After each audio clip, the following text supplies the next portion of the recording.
जब आप गोल्डमैन में थे, क्या आप पर्सनल लेवल पे अब जो रिसर्च करते हो स्टार्टअप के लिए, क्या रिसर्च करते हो? What are the pointers that you look for, जो एक नॉर्मल रिटेल इन्वेस्टर के लिए पॉसिबल नहीं होता है या डिफिकल्ट होता है एक्सेस टू इन्फॉर्मेशन? क्योंकि अगर आप इतने बड़े लेवल पे 1000, 10,000, 50,000, 1,00,000 करोड़ वाली कंपनियों को जिनको इन्वेस्ट करना है, उनको अगर कुछ आप रिसर्च देते थे डेप्थ में, तो कुछ तो 3-4 चीज़ें एक्स्ट्रा देते होगे जो शायद किसी और के हाथ में नहीं आती। तो वहाँ पे देखिए, वहाँ पे एक बेसिक अंडरस्टैंडिंग तो सारे इन्वेस्टर्स को होती थी। अब उनको हम अगर इन डेप्थ रिसर्च करेंगे तो ही कुछ वैल्यू ऐड हम कर पाएंगे। क्या डेप्थ में करते? एक एग्जांपल देता हूँ, जैसे रिफाइनिंग पे हमने रिसर्च की, ठीक है। अब रिफाइनिंग में जो डिमांड सप्लाई है, रिफाइनिंग कैपेसिटी अगर आ रही है तो that will negatively impact refining margins, right? क्योंकि डिमांड अगर आ रही है प्रोडक्ट की, रिफाइंड प्रोडक्ट की, पेट्रोल की, डीजल की डिमांड बढ़ रही है, तो उससे एक पॉजिटिव असर होगा। लेकिन अगर साथ साथ में कैपेसिटी भी बढ़ती जा रही है तो उसका नेगेटिव इम्पैक्ट है। अब वहां पे हम क्या करते थे कि हम देखते थे कि ये कैपेसिटी जो अनाउंस हुई है, ठीक है, अनाउंसमेंट तो हो गया, 2 साल बाद यूएई में एक कैपेसिटी आने वाली है, 3 साल बाद चाइना में आने वाली है, ये तो सबको पता है, पूरे मार्केट को पता है। लेकिन हम उसके बियॉन्ड जाएंगे, हम देखेंगे कि क्या वाकई में ये 3 साल में बन सकती है, ये कितने मिलियन टन की कैपेसिटी है, इतने मिलियन टन की कैपेसिटी क्या 3 साल में बन सकती है, अभी तक इस पर कितना काम हुआ है, ऑन द ग्राउंड क्या हुआ है, कहाँ पे प्रोग्रेस है, हर चीज हम देखेंगे।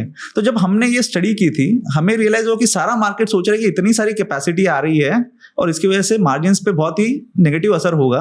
लेकिन जब हमने एक एक रिफाइनरी के बारे में, जब हमारी, क्योंकि ग्लोबल टीम थी गोल्डमैन में, वो एक एडवांटेज था मेरे पास कि मैं हर एक को रीच आउट कर सकता था, पूछ सकता था कि आपके रीजन में क्या हो रहा है, आप कंपनी से बात कीजिए, ऑन द ग्राउंड मार्केट में देखिए कि क्या हो रहा है। तो उससे जब पता चला कि वो कैपेसिटी जो 2 साल में एक्सपेक्टेड है वो एक्चुअल में आने वाली 5 साल में, तो उसका इम्पैक्ट तो 5 साल बाद आने वाला है, 2 साल बाद आ ही नहीं रहा है, राइट? तो ये एक एग्जांपल हो गया वहां पे कि हम इन डेप्थ एकदम उसमें जा रहे हैं। अब रहा यहाँ पे जो सवाल है, तो हम यहाँ पे क्या कर रहे हैं कि म्यूचुअल फंड में आमतौर पे लोग सिर्फ पिछले 1 साल का रिटर्न देख रहे हैं। अब मैं तो वो नहीं कर सकता ना, मुझे तो पूरा देखना पड़ेगा कि पिछले 10-20 साल जो भी उनकी हिस्ट्री है उसमें कैसे फंड ने परफॉर्म किया है, उसके अलावा रिस्क पैरामीटर्स पे उन्होंने कैसे परफॉर्म किया है, क्योंकि रिटर्न तो जनरेट होना एक चीज है, रिस्क को कितना अच्छा उन्होंने मैनेज किया है, तो 10-15 हम रिस्क पैरामीटर्स भी देखते हैं। उसके अलावा पोर्टफोलियो क्या है, क्या पोर्टफोलियो में कोई शेडी कंपनीज हैं जिनका कुछ ठिकाना नहीं है, या वाकई में अच्छी क्वालिटी की कंपनीज है, क्या स्टाइल से ये मैनेज कर रहे हैं, किस वैल्यूएशन पे इन्होंने खरीदा है स्टॉक्स को।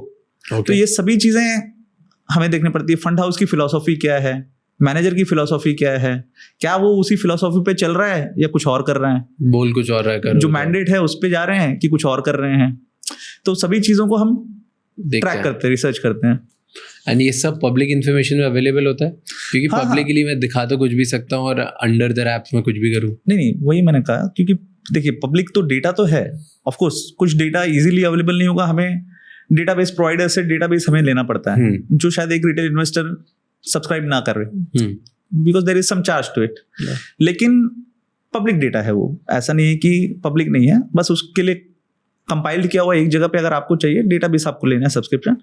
और दूसरी चीज जो मैंने कहा, जो बिहेवियर वाला एस्पेक्ट है कि जो कोई कह रहा है वो कर रहा है कि नहीं, राइट? उसको तो आप जब फॉलो करोगे तभी आप पता कर पाओगे, और उतना समय किसके पास है। तो इसीलिए आप फिर रिलाई करते हो एक्सटर्नल एडवाइजर पे, एंड देन वो एडवाइजर का सही होना बहुत ज़रूरी है।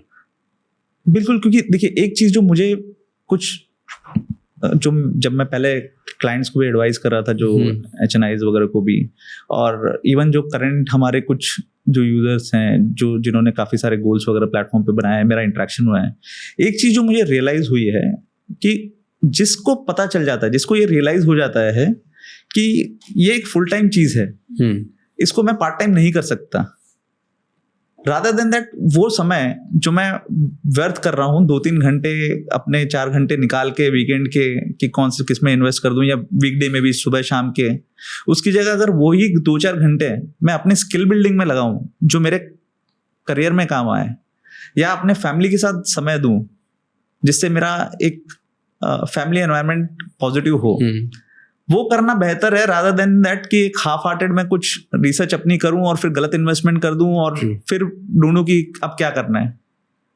True. तो ये मुझे भी नहीं पता था, ये पर्सपेक्टिव मुझे इन लोगों से बात करके समझ में आया जब इन्होंने बताया कि हाँ ये चीज हमें लगता है कि बहुत सही है।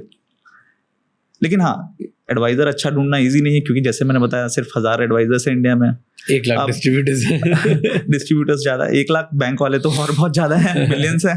तो ये एक थोड़ी सी दिक्कत है। अब इस चीज को रेगुलेशंस भी बहुत टफ हो गए थे पिछले कुछ सालों में एडवाइजरी, लेकिन अभी एक कंसल्टेशन पेपर आया है सेबी का, जिसमें उन्होंने कुछ इसको सिंप्लीफाई करने के लिए प्रपोजल्स प्रपोज किए हैं। अगर उनमें से कुछ चीजें होती है तो होपफुली बेटर हो जाएगा, ज्यादा एडवाइजर्स होंगे। थैंक यू सो मच ये क्लिप एंड तक देखने के लिए। अगर आपको और भी ऐसी क्लिप्स देखनी है तो राज शमानी क्लिप्स चैनल को सब्सक्राइब कर लीजिए।